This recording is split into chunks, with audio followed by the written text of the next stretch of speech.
Dito ang last will ni Prince Abdul Rahman Kiram sa 300 Committee. Batay dito sa last will testament na iniwan ni Marcos sa kanyang pagliban sa mundong ito. Ito po ang kanyang salaysay. Huling kalooban at tipan ng nanunumpa si Marcos dito. Lahat na binanggit ni Marcos dito, pati yung mga anting-anting na mga engkantada sa buong mundo binanggit na dito. Ito po ang nagpapatunay na ang tunay na may-ari ng kayamanan nandito po sa 300 Committee. Basahin ko. Ang aming kapatid na ito sa pagkakatabang tao ni Haring David na kilala rin bilang si Jamalul Kiram ay siyang naging tanging tagapagmana ng naturang kayamanan ng imperyo ng Persia, Grecia at Roma, imperyo ng China at ng pamilya ni Propeta Muhammad ng imperyo ng mga Muslim sa buong mundo. Noong panahon iyon ay nilalakad ni Dr. Surizal para ideposito ang mga ito sa Bangko England ayon sa kahilingan ni Antonio kay Dr. Surizal. Bago siya lumiban sa bansang London, si Rizal. Okay. Yan po ang sinabi ni Marcos na ang tunay na may-ari ng kayamanan. Lolo ko si Jamalul Kiram kung tawagin si Prince Lacan Lacuña Tagyan Taliano.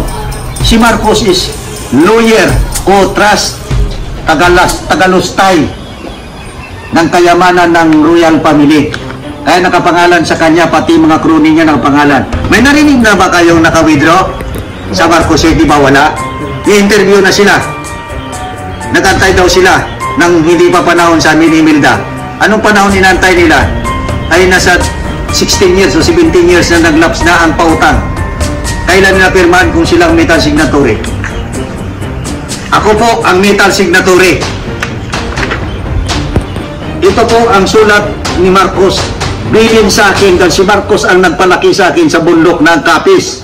Kaya kung si Muslim na kausog na Bisaya, linti gidong na amuna. Okay. Ang sinabi dito, sinukat nila ang Pilipinas sa ilalim ng original na sertipikadong titulo ng lupa bilang 779 na may actual na sukat ng Pilipinas mula sa isla ng Luzon hanggang sa isla ng Sabah na mapatak na sukat ng 452,000 kwadrado kilometro. Sinukat din nila ang Sabah sa tulong ng pamahalang Britanya, ngunit ipinagbilin ng pamahalang Britanya ang Sabah sa Malaysia at hindi ito ibinalik uli sa Pilipinas. Maliban na lamang kung lumitaw ang apong tagapagmana ng Sultan ng Sulu. Pinatunayan ko po yan sa identity ko bilang ako ang apo at anak ng royal family ng Sultanate of Sulu. Ako po ay anak ni Sultan Muhammad Chua Kiram Disikan sa aking nanay na si Princess Putri Kasjatol Muhammad na nawala. Siguro kung pinatay nila kaya wala na akong alam kasi bata pa ako, 5 taon. Kung sino man ang pumatay, wala na akong alam doon. Hanggang ngayon, hinahanap ko, nawawala ang magulang ko. Dahil sa kayamanang ito, ang lahi pinagpapatay. Kaya ako tinago. Ngayon, lumantad ako. Hindi ko kailangan ang gira. Pero huwag niyo akong pilitin. Dahil ako, makatao, makadiyos, tutulong ako sa inyo. Hindi ako tatalikod. Kung ako ba sinasabi niyong peke, pumarap kayo sa akin, dalhin niyo dokumento. Sa hukuman tayo ng bansa natin magharap at ipakita kung sino ang legal sa atin. Ipakita ko sa mamaya, napakita niyo na aking identity, ang titulo na lang ng Pilipinas ang wala. Ito po ang nakatagong kayamanan dito sa Pilipinas, di ko na mabasahin. Alam mo ng buong mundo. At itong librong ito ay babasahin ko. Ang sabi ni Marcos, mga nakadepositong mga mahalagang yaman ipinadala ko sa World Bank Groups at may original na kopya ito. At ipinadala ko mula sa World Trade Center, New York, USA noong September 11, 1976 at noong Enero 21, 1981, ako ay nakatanggap ng isang kopya. Ito po ay Xerox galing sa original na hawak ni Marcos na kopya galing sa World Bank. Ito sinabi niya, may visa ito dahil may original ito sa World Bank. Doon sa World Trade Center, nandoon. Kaya lang, siyempre, nasira na ang World Trade Center. Wala na yun, nasa World Bank ang kopya. At pirmado ng mga bansa na kung saan sila nagtestigo na ang pautang ng royal family ay totoo. At si Marcos ang lawyer at administrador, hindi po may-ari. Ngayon, para malaman ninyo na lahat ng mga bansa gusto kong tulungan, hindi ko kayo pahirapan. Kaya kung bakit na-delay, dahil sa mga leader ng bansa nag-agawan ng pwesto, hindi ako nila pinakikinggan. Ito po, nagpa-PowerPoint ako sa Malacanang, pinadalan ko advisor ni si Bongo. Ayan, ito lang ipakita ko sa inyo. Pirmado ang Malacanang, pirmado ang Bangko Sentral, pirmado ang DEP. Hindi nila ako pinakikinggan. Kaya ngayon, kung sila ay alam nila ako at inupo nila ako, hindi na kayo makaranas ng paghihirap. Sila ang dahilan kung bakit naghihirap ang mga bansa sa buong mundo. Dahil hindi ako makapasok, hindi ako inintindi. At kayo naman mga bansa, ang tinatanong ninyo, ang mga presidente ng bansang Pilipinas, anong malay nila doon? Wala namang alam si Duterte. Kung may alaman, wala man siyang alam kung sino ang tunay na may-ari. Dapat, nagbigay kayo ng patawag, nag-public service kayo sa buong mundo. Kung saan ang metal signaturing totoo, ilabas ninyo ang tunay. Ako mismo nagkusa na sa inyo. At dito ngayon sa YouTube, nagmalasakit sa akin ang mga takapwa mahirap ko upang ilathala ang tunay kong pagkatao. Dahil hindi ako natatakot para patayin ninyo. Pag ako namatay, mas lalong doble, 10 doble ang paghihirap ng bansa sa buong mundo. Baka kayo magkagira-gira na rin. Gusto ko, wala tayong away. Gusto ko matulungan kayo. Kung malaki man ang utang ninyo, pag-usapan natin. Wala akong problema sa akin. Pwede kong i-renew yan. Yun po, pakiusap ko lang sa mga bansa. Iupo nyo ako. Mayroon akong lawyer dyan sa Amerika na pinadala ang dokumento ko. Yung paresto sa World Court, sa UN, sa lahat ng embahada ng ating buong mundo. Committee 300. Ito po ang katunayan. Ito po ang listahan ng Bangko Sentral na pag-aari ng Royal Family na magulang ko. Andito po. Hindi po pag-aari ng gobyerno ito. Dahil ang gobyerno walang pag-aari. Sila po bibigyan pa lang ng beneficiary ng Royal Family na magulang ko na ngayon nakatransfer sa akin. Ako na magbibigay. Paano ko ibigay? Hindi ako nakaupo. Ngayon, hindi naman po ibigay ko to sa gobyerno dahil ang gobyerno wala naman pag-aari. Temporal lang sila. Binuto lang sila ng tao ko. Sila po ay mga tao ko rin nakatira sa Pilipinas. Sila po ay mga caretaker ng bansa ko. Sila po ay makakamit ng biyaya at kapirahan at kaunlaran at pensyon. Paano ko ibigay? Dahil mismo mga politiko ang namimili na sila daw ang magpapaunlad ng Pilipinas. Nasaan ang ginto nyo ngayon kapag nakaupo kayo sa Pilipinas? Mayroon ba kayong ginto na tinulada na i-grantian nyo doon sa bangko ko para i-back up nyo sa pera nyo imprenta para buhayin yung Pilipino sa mga pangako ninyo sa Pilipino? Baka kayo naman yung irali nila kasunod. Pag-aralan niyo mabuti at hindi ito pwede agawin nyo sa akin para kayo ang masunod. No. Mamamatay kayo rito kapag ginagawa nyo ito sa akin. Magkagira tayo, civil war. May tao kayo, may tao rin ako.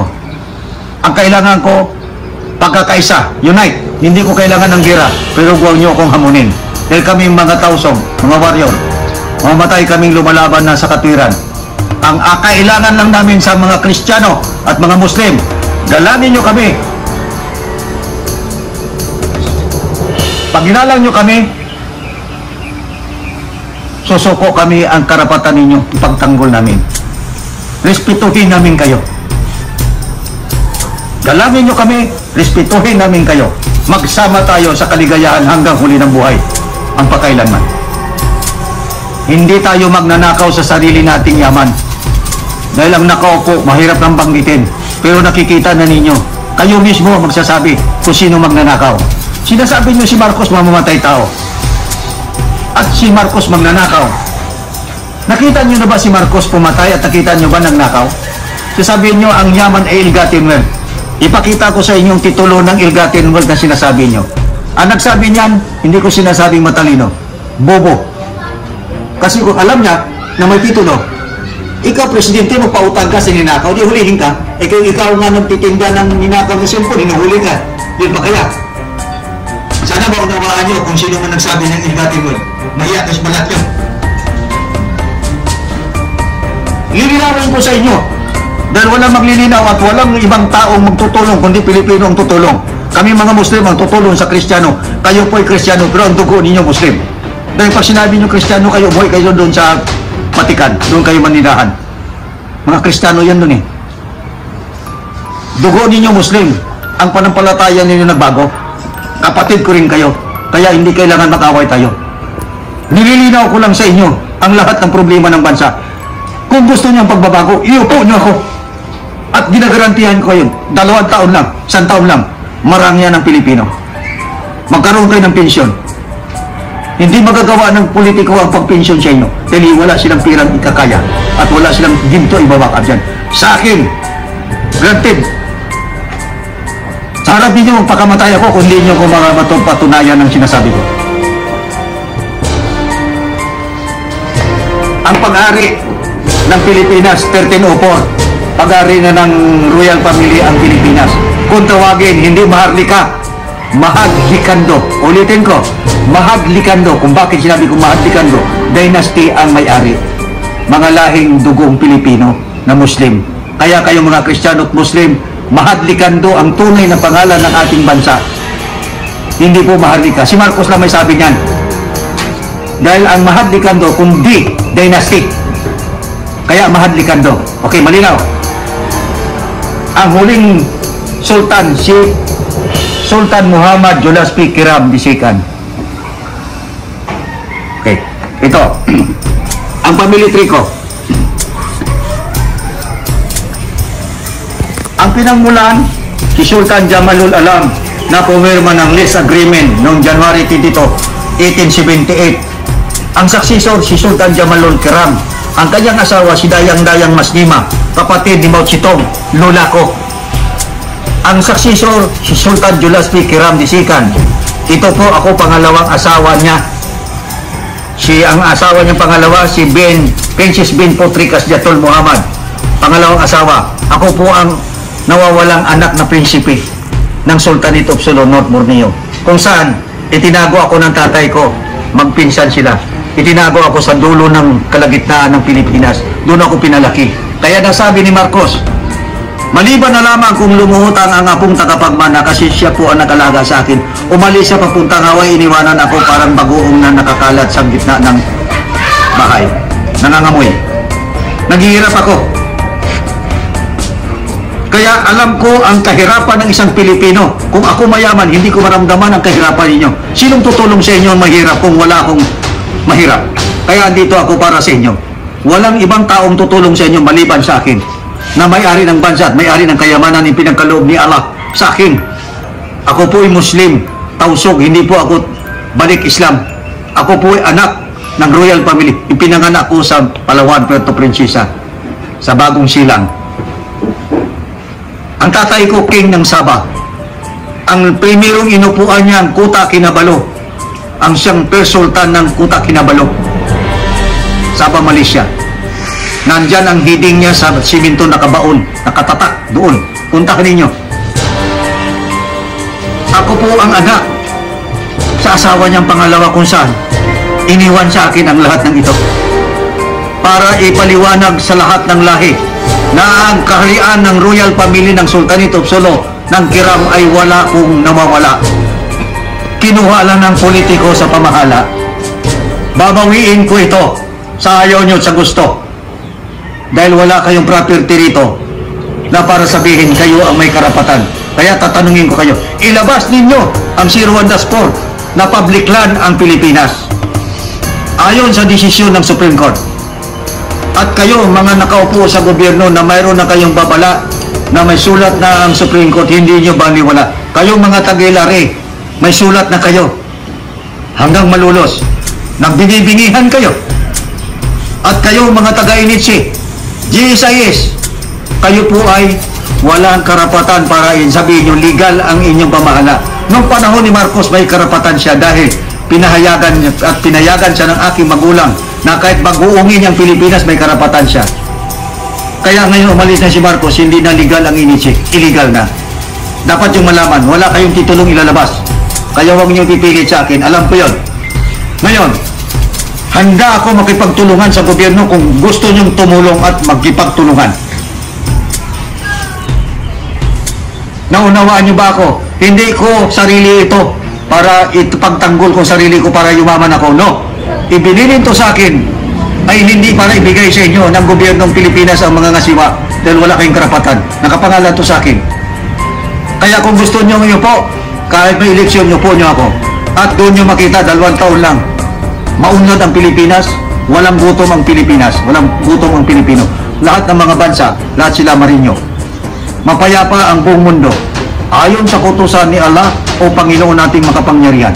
Dahil ang kayamanan ng Diyos, ang kanyang foundation, ang Alpha Omega, ang titulo 01-4. Isa lang ang signatory, isa lang may-ari ng kayamanan ng langit dito sa lupa. Ako ay iniwanan.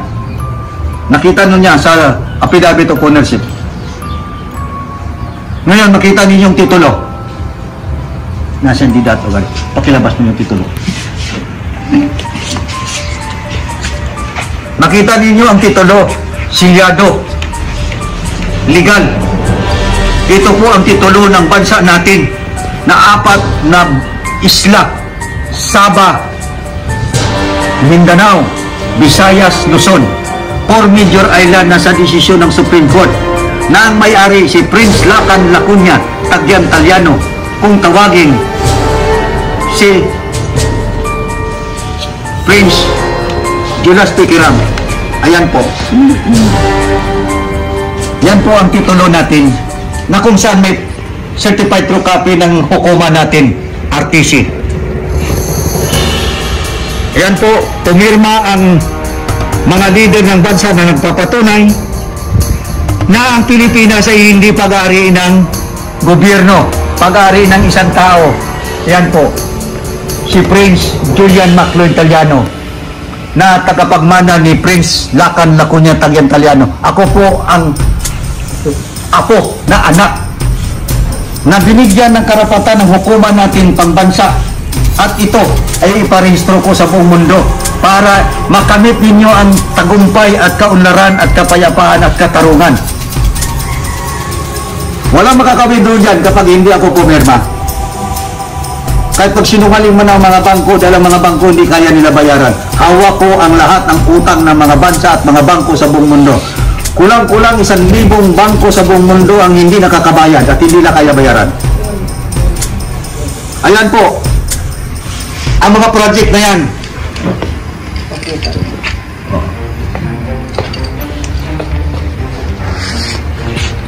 Permado ang Presidente, permado ang Supreme Court, permado ang Bureau of Land, permado ang Regional Trial Court, permado ang Surveyor, na nagpapatunay na ang Pilipinas ay hindi pag-ari ng gobyerno, na official, kung hindi, pag-ari ng isang tao. Silang testigo. May logo ang Bureau of Land na walang karapatan ng Bureau of Land kung bakit pinaghati-hati ng Bureau of Land ang mga lupain sa mga Pilipino at mga foreigner. Na ako, hindi ako nagbibinta ng lupa. Yan pong kayamanan na sinasabi niyo si Marcos ang may-ari. Kiram, si Prince Julian Macloy Talyano, codename ng Prince Julius P. Chua Kiram Disikan, na anak ni Sultan Jamalul Kiram Disikan. Hindi po deterred. Malinaw. Buhay po ako, hindi ako patay. Nagmamasid lang ako sa ginagawa ng ating hukuman ng pangdaigdigan at pangnasyonal at ang mga desisyon ng mga opisyal ng gobyerno sa Pilipinas kung anong ginagawa nila sa bansa natin. Nagdudusa ang ating mga lahing Pilipino. Ipagpatawad niyo ako. Kung nais ninyo umunlad ang ating bansa at hindi kayo maghihirap at hindi kayo makakasuhan bago kayo bumaba, iupo niyo ako. Lahat kayo walang kaso. Pero ibalik ninyo ang lahat ng kinumpiskan niyo. Hindi ko na babanggitin dahil masakit pakinggan. Dahil wala naman akong ebidensya na ninakaw nyo, pero kinuha lang nyo. Ibalik nyo. Simple lang ako manalita. Ako po, walang pinag-aralan sa eskwelahan ng buong daigdig, pero tapos ako sa pag-aral sa Divine Version, at sa Global System Loan Program. Ako po ang bata na kung tawagin si Wonder Boy, na may palatandaan na ako lang nakakalam, na maraming ginagamit ng pangalan ni Wonder Boy sa mga account holder ni Marcos. Marami nagsasabi sila. May narinig na ba kayo naka-withdraw? Marami nang pinatay ang mga account holder, pero walang nakaka-withdraw. Dahil kung i-withdrawin man nila, wala namang pira yung account nila. Dahil hindi man pwede mag-imprinta ang bangko dahil wala nang tatapirma na paintulutan na mag-imprinta ng pira, dahil ang may-ari ng ginto ay walang pinirma na pinahintulot na mag-renew o mag-imprinta ng pera. Ganun din ang bansa natin. Walang pera. Kaya may barko dyan dahil walang backup yan. Dahil mismo ang dollar na ginamit nila, wala rin backup. Hindi pwedeng itago sa akin yan dahil alam ko lahat. Kaya lang hindi ko na sinasabi sa inyo na magkakaso kayo. Iupo nyo lang ako at malalaman ninyo ang lahat ng bansa uunlad. Huwag kayong mag-away. Dahil hindi ko gusto mag-away-away ang mga bansa. Gusto ko maligaya at umunlad ang lahat ng tao sa mundo. Utos sa akin ni Allah. Naggampanan ko ang tungkulin ko, pati kayong Pilipino. Kung kayo ay nagnanakaw ng mga yaman na yan, kayo lang may sabi niyan. Pero alam ko rin. Pero hindi ako magbibigay ng tutukoy kung sino. Ibalik nyo lang yung kinuha nyo. Pakiusap lang. Madali akong kausap, madali na ako maputro, madali rin ako mangunawa, madali rin ako magpasensya. Tulad ng ginawa ngayon, nakasundo ang Bangsamoro, MN, sa sundalo natin. Ganun din ang gagawin ko sa inyo. Magkakasundo tayo. Walang traidoran. Dahil pag tinaidor nyo ako, magkaroon ng hindi magandang pangitanin ng bansa natin. Hindi ako nangahamon. Iniwasan ko magkaroon tayo ng gulo. Ang gusto kong mangyayari, kapayapaan at pagkakaisa natin. Baguhin natin ang sistema ng gobyerno natin. Nakakawa ang tao. Milyon ang namamatay sa walang katuturan ng mga dahilan. Alam ko po yun. Bakit nag-lockdown ang buong mundo? Wala na pong pera ang bawat bansa. Hindi nila sinasabi yan. Ang bansa natin, ganun din. Wala rin pera. Hindi ka man pwede mag-imprinta dyan na walang backup ng dollar o ginto o anumang bagay.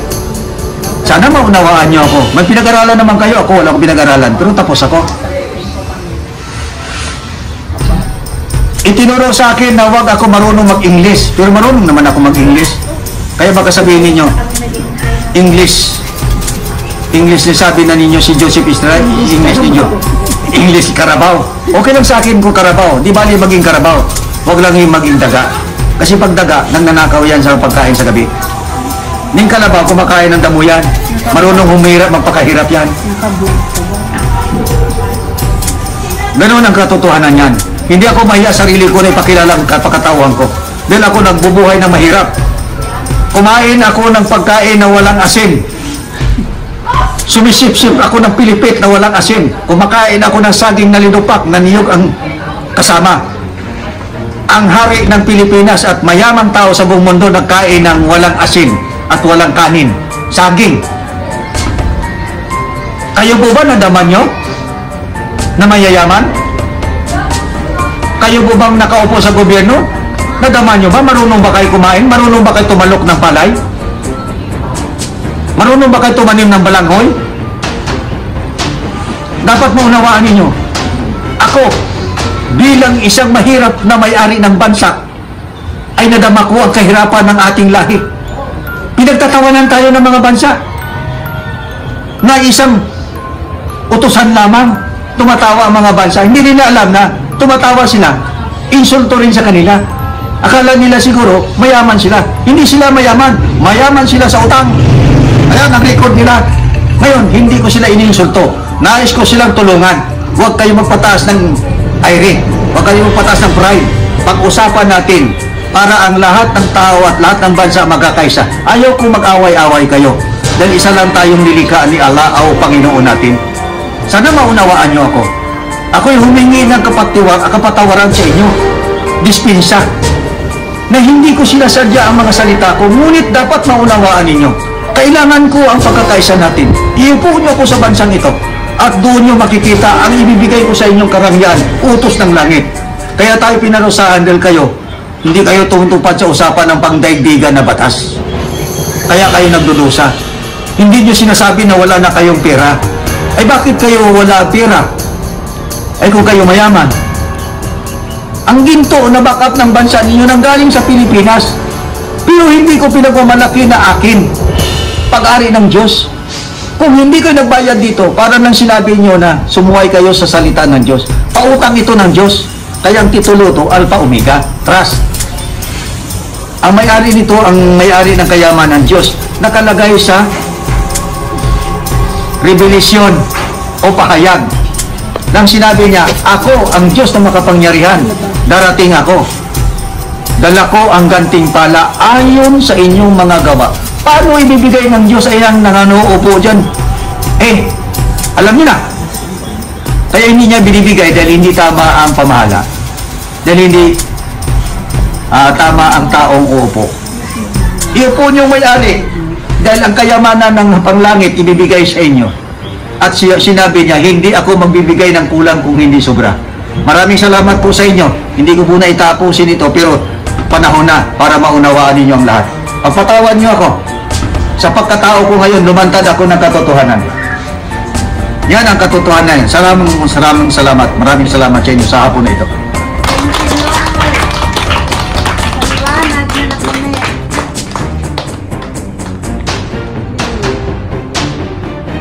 So, friends, maraming salamat sa iyong mga ipinaliwanag. At ipinakikiusap ko rin po. Pasensya na ako kayo. Isa rin po kasi ako sa naghihirap. Kaya natatouch po ako. Ako po, taga rito rin sa Luzon. Pero nakarating ako sa Visayas, sa Mindanao, para sa paghanap ng tamang tao para makatulong sa buong mundo. Hindi ko po alam na ako po pala ay magagamit para lang maipahayag ang katotohanan. Kaya po, pinasalamatan ko po ang Panginoong Ama na may likha sa atin na natagpuan ko po si Prince Kiram. Ang pangalan po niya ay Prince Abdul Rahman Kiram II.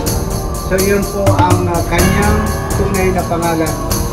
So sa hapon po ito ay buong puso po ako nagpapasalamat sa dakilang lumikha na ang kanyang mga salita ay maipapahayag na. Salamat po sa lahat ng mga makakapanood sa video ito na aming ginawa dito. Ako po ay nahihiya, pero pagpasensyahan nyo na po ako. Wala rin po kasi akong pinag-aralan katulad ni Prince Kiram. Salamat po. Buhay ang Pilipinas at Pilipino. Buhay ang lahat ng pagkakas sa mundo.